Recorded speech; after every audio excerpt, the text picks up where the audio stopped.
ladies and gentlemen. The very word secrecy is repugnant in a free and open society, and we are, as a people, inherently and historically opposed to secret societies, to secret oaths, and to secret proceedings. We decided long ago that the dangers of excessive and unwarranted concealment of pertinent facts far outweighed the dangers which are cited to justify it. Even today, there is little value in opposing the threat of a closed society by imitating its arbitrary restrictions. Even today, there is little value in ensuring the survival of our nation if our traditions do not survive with it. And there is very grave danger that an announced need for increased security will be seized upon by those anxious to expand its meaning to the very limits of official censorship and concealment. That I do not intend to permit to the extent that it's in my control.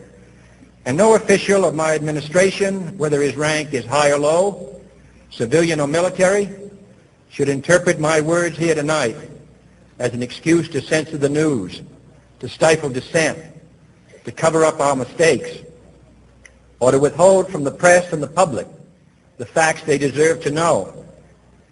For we are opposed around the world by a monolithic and ruthless conspiracy that relies primarily on covert means for expanding its sphere of influence, on infiltration instead of invasion, on subversion instead of elections, on intimidation instead of free choice, on guerrillas by night instead of armies by day. It is a system which has conscripted vast human and material resources into the building of a tightly knit, highly efficient machine that combines military, diplomatic, intelligence, economic, scientific, and political operations. Its preparations are concealed, not published. Its mistakes are buried, not headlined. Its dissenters are silenced, not praised. No expenditure is questioned, no rumor is printed, no secret is revealed.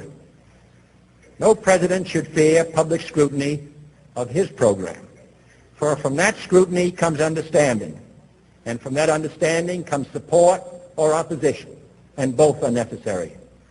I am not asking your newspapers to support an administration, but I am asking your help in the tremendous task of informing and alerting the American people. For I have complete confidence